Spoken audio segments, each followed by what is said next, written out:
देखिए, मेरठ में बीए छात्रा ललिता गौतम हत्याकांड के बाद माहौल बिगाड़ने की कोशिश सामने आई है। टीपी नगर क्षेत्र में कुछ संगठनों के विरोध प्रदर्शन के दौरान पुलिस ने मोर्चा संभालते हुए कार्रवाई की। पुलिस ने 13 नामजद और 25 से 50 अज्ञात लोगों के खिलाफ केस दर्ज किया, जबकि 7 आरोपियों को गिरफ्तार कर जेल भेज दिया गया है। पुलिस का कहना है कि कानून व्यवस्था बिगाड़ने की किसी भी कोशिश पर सख्त कार्रवाई की जाएगी।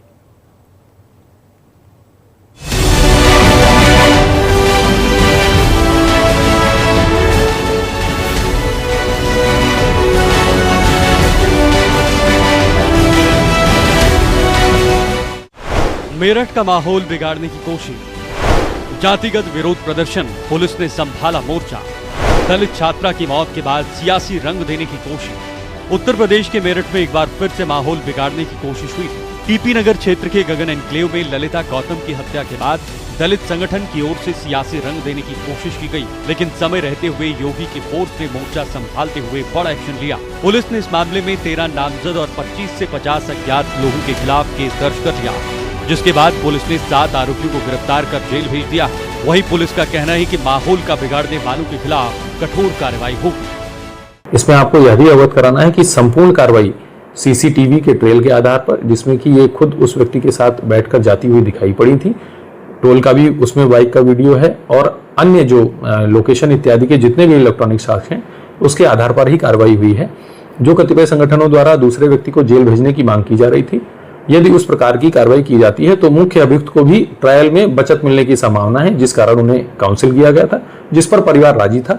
लेकिन जैसा कि मैंने आपको बताया कि कतिपय अराजक तत्वों के द्वारा इसमें घुसकर और इसका अनावश्यक तूल देने का प्रयास किया गया। अपनी कुत्सित प्रयासों को यहाँ पर जनपद से बाहर से आकर यहाँ बढ़ावा देने का प्रयास किया गया।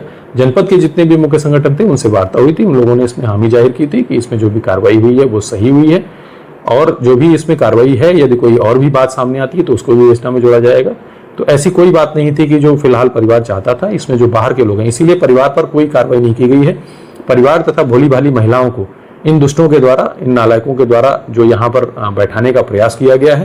दरअसल 20 साल ललिता गौतम अपने परिवार के साथ मेरठ के टीपी नगर क्षेत्र के गगन एन्क्लेव में रहती थी। वे बीए की पढ़ाई कर रही थी। 15 मई को परीक्षा देने के लिए घर से निकली ललिता गौतम देर शाम तक वापस नहीं लौटी, तो परिजनों ने उसकी तलाश की, मगर उनका कोई पता नहीं चला। जिसके बाद परिजनों ने 16 मई को थाना टीपी नगर में गुमशुदगी दर्ज कराई। पुलिस ने जांच पड़ताल शुरू की और आसपास के सीसीटीवी कैमरों की फुटेज खंगाली।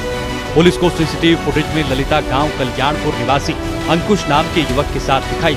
पुलिस जांच के दौरान आरोपी अंकुश को हिरासत में लिया गया। पूछताछ में उसने ललिता की हत्या करने की बात कबूल कर ली। पुलिस के मुताबिक अंकुश और ललिता के बीच प्रेम संबंध थे। इसी क्रम में जनपद से बाहर से कुछ लोग आए थे और कुछ लोग जनपद के भी थे, कुछ भोली भाली महिलाएं भी साथ में थी। उनको लेकर इन्होंने पहले कमिश्नरी पार्क में हमारे गोपनीय शाखा को ये इनपुट दिया था, ये कमिश्नरी पार्क में बैठेंगे और हम लोगों को ज्ञापन देंगे। इनसे लगातार सुबह से वार्ता की जा रही थी। इनसे कहा जा रहा था कि जो भी विवेचनात्मक कमियां हैं उसके बारे में बता दें, परंतु इनमें से ही कुछ शरारती तत्वों ने कलेक्ट्रेट गेट के सामने लगभग पिछले कई देर से जाम लगा रखा था।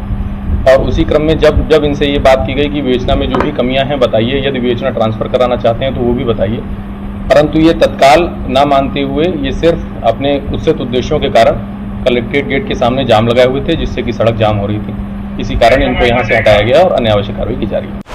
ललिता गौतम के बाद पवा 20 साल की ललिता गौतम बीए की स्टूडेंट थी। टीपी नगर क्षेत्र के गगन एन्क्लेव में रहती थी। 15 मई को परीक्षा देने के लिए घर से निकली। घर वापस नहीं आई तो परिजनों ने तलाश शुरू की। परिजनों ने थाना टीपी नगर में गुमशुदगी दर्ज कराई। आसपास के सीसीटीवी कैमरों की फुटेज खंगाली। ललिता गौतम सीसीटीवी में अंकुश के साथ दिखाई। पुलिस ने अंकुश को गिरफ्तार किया। ब्यूरो रिपोर्ट, हिंदी खबर।